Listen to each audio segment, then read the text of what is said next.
প্রথমেই আমার পছন্দের 3 রকম স্টার্টার নিয়ে নিয়েছিলাম, ফিশ মাঞ্চুরিয়ান, চিকেন টিক্কা কাবাব ও চিজ বল। তবে চিজ বল আর চিকেন মাঞ্চুরিয়ানটা আমার কিন্তু পার্সোনালি বেশ ভালো লেগেছে। তবে কি বলতো, যতই আমি ফিশের আইটেম ট্রাই করি না কেন, আমাকে তো মনে মনে ডাকাডাকি করছিল কখন আমি চিকেন টিক্কা কাবাবটা টেস্ট করব। তাও আবার লেগ পিস বলে কথা, বিশ্বাস করো প্রথম বাইটটা যখন নিলাম এতটাই জুসি ছিল কাবাবগুলো, কি আর বলবো, আমার তো বেশ ভালো লেগেছে। আর তার থেকেও বড় কথা, কাবাবগুলো দেখতে যতটা ইয়াম্মি ছিল ততটাই কিন্তু খেতেও টেস্টফুল ছিল।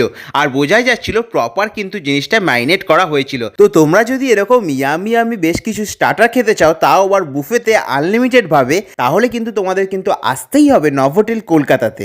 হ্যাঁ, এখানে কিন্তু তোমরা পেয়ে যাবে লাঞ্চে বুফেতে এরকম ইয়ামি বেশ কিছু টেস্টি স্টার্টার। তবে স্টার্টার শেষ করেই একটু মকটেলের স্বাদ নিয়েই সোজা নিয়ে নিয়েছিলাম বেশ কিছু আমার পছন্দের মেন কোর্সের আইটেম, যেটা নিয়ে আসছি খুব শিগগিরই পরের পার্টে। আর চ্যানেলটাকে ততক্ষণ কিন্তু সাবস্ক্রাইব করতে একদমই ভুলবে না। টাটা।